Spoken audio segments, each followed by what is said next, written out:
नमस्कार दोस्तों, स्वागत है आप सबका प्रसाद एकेडमी में।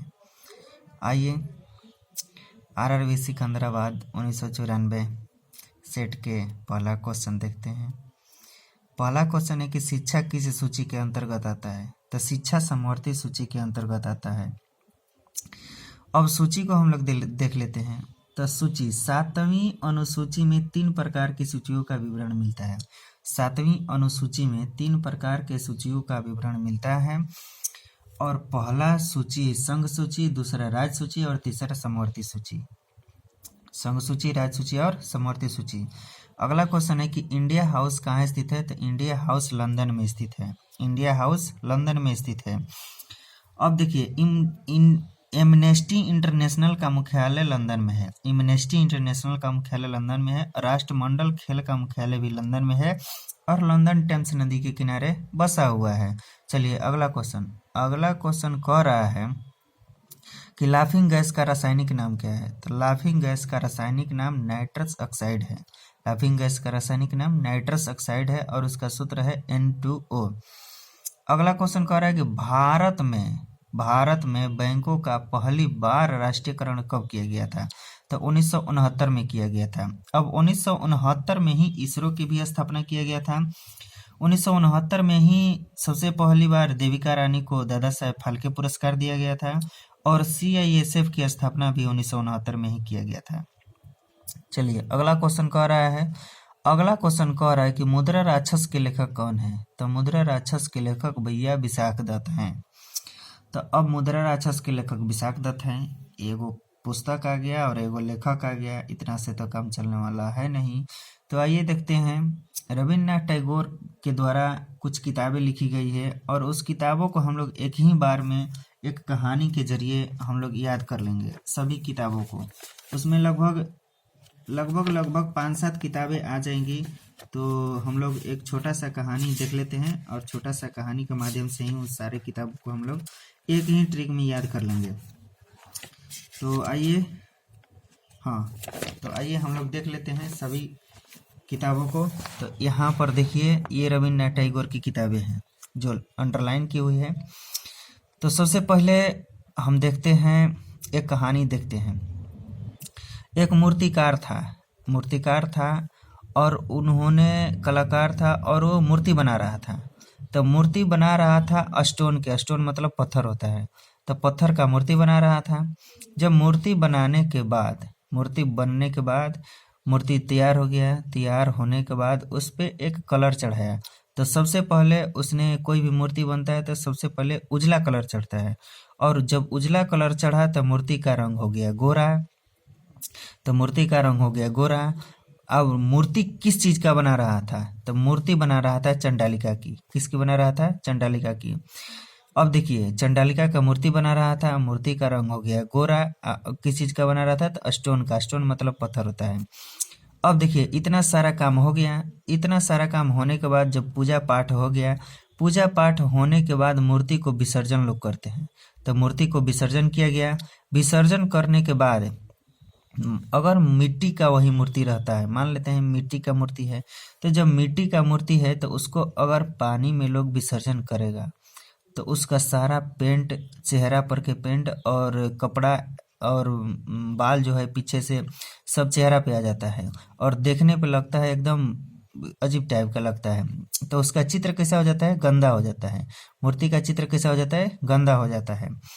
और कहाँ मूर्ति विसर्जन होता है? तो जल में होता है। कहाँ होता है? जल में। तो अब इसी तरह से हम लोग सारे पुस्तकों को लगभग देख लिए। मूर्ति किस चीज का था? स्टोन का मूर्ति था। मूर्ति पर किस रंग का पेंट चढ़ाया? उजला पेंट चढ़ाया, तो गोरा हो गया मूर्ति का रंग। और किस देवता का था? चंडालिका का मूर्ति था, चंडालिका हो गया। और कहाँ विसर्जन किया? तो पूजा पाठ करने के लिए क्या किया? तो विसर्जन किया, विसर्जन हो गया। और फिर मूर्ति का विसर्जन करने के बाद मूर्ति का जो पेंट धुल गया तो उसका रंग कैसा हो गया? तो उसका चित्र जो था ना, मूर्ति का चित्र एकदम कैसा हो गया? गंदा हो गया।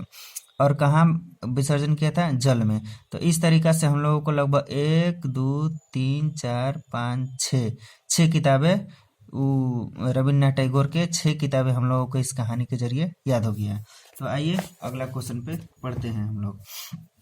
तो अगला क्वेश्चन कह रहा है अगला क्वेश्चन कह रहा है कि रूसी क्रांति कब हुई थी। तो रूसी क्रांति हुई थी 1917 में। रूसी क्रांति कब हुई थी? 1917 में। रूसी क्रांति हुई थी 1917 में और फ्रांसीसी क्रांति हुई थी 1789 में। फ्रांसीसी क्रांति हुई थी 1789 में और चीनी क्रांति हुई थी 1911 में। चलिए अब आगे बढ़ते हैं। आगे कह रहा है कि लोकसभा में विधेयक को धन विधेयक के रूप में प्रमाणित कौन करता है?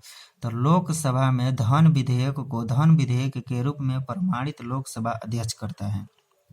लोकसभा अध्यक्ष करता है। तो आइए, लोकसभा का गठन कब हुआ था? तो लोकसभा का गठन हुआ था 3 तारीख चौथा महीना 1952 को। लोकसभा का गठन हुआ था 3 तारीख चौथा महीना 1952 को। और लोकसभा का प्रथम बैठक हुआ था 17 तारीख चौथा महीना 1952 को। लोकसभा का प्रथम बैठक 17/4/1952। अब लोकसभा के प्रथम अध्यक्ष कौन बने थे भैया? तो लोकसभा का प्रथम अध्यक्ष बने थे गणेश वासुदेव मावलंकर। लोकसभा के प्रथम अध्यक्ष कौन बने थे? गणेश वासुदेव मावलंकर। शॉर्टकट में इन्हीं को जीवी मावलंकर लोग कहते हैं। चलिए अगला क्वेश्चन में आते हैं। तो अगला क्वेश्चन कह रहा है कि मोनाजाइट किसका अयस्क है? तो मोनाजाइट थोरियम का अयस्क है। मोनाजाइट थोरियम का अयस्क है।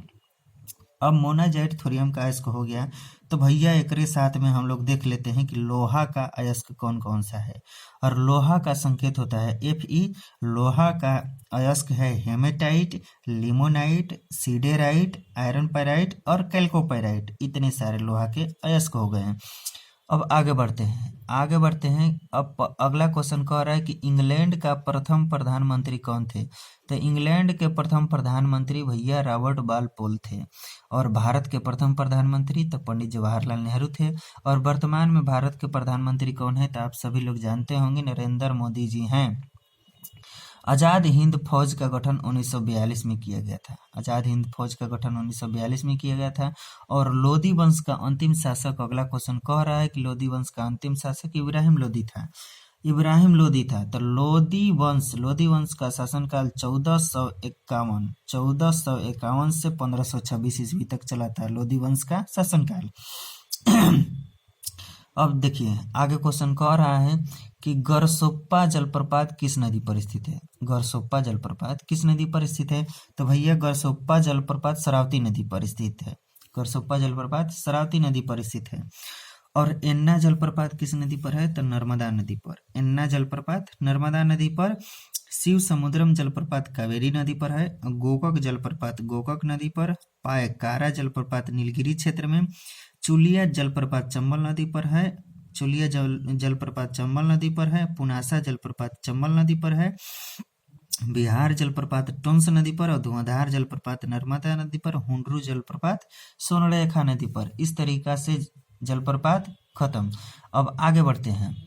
राष्ट्रीय समुद्री विज्ञान संस्थान कहाँ स्थित है? तो राष्ट्रीय समुद्री विज्ञान भैया संस्थान गोवा में स्थित है। और राष्ट्रीय विज्ञान दिवस मनाया जाता है 28 फरवरी को। राष्ट्रीय विज्ञान दिवस 28 फरवरी को मनाया जाता है। आगे बढ़ते हैं। भारत का सबसे बड़ा कृषि प्रायोगिक फर्म कहाँ स्थित है? अंबाला में स्थित है। भारत का सबसे बड़ा कृषि प्रायोगिक फर्म अंबाला में स्थित है। और अंबाला किस राज्य में है भैया? तो अंबाला है हरियाणा में। अब देखिए अगला क्वेश्चन कह रहा है कि राज्यसभा का पदेनाध्यक्ष उपराष्ट्रपति होता है। राज्यसभा का पदेनाध्यक्ष उपराष्ट्रपति होता है।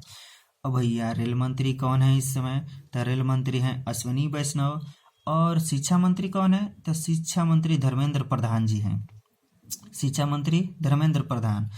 अब भारत में प्रतिवर्ष सेना दिवस कब मनाया जाता है? तो भारत में प्रतिवर्ष सेना दिवस 15 जनवरी को मनाया जाता है। एक को हम ट्रिक बनाए थे, SSK शहीद दिवस, सर्वोदय दिवस और कुष्ठ निवारण दिवस मनाया जाता है 30 जनवरी को। शहीद दिवस, सर्वोदय दिवस और कुष्ठ निवारण दिवस मनाया जाता है 30 जनवरी को। और भैया 2 अक्टूबर को तो सभी लोग जानते होंगे गांधी जयंती मनाई जाती है। और 2 अक्टूबर को ही लाल बहादुर शास्त्री जयंती मनाई जाती है।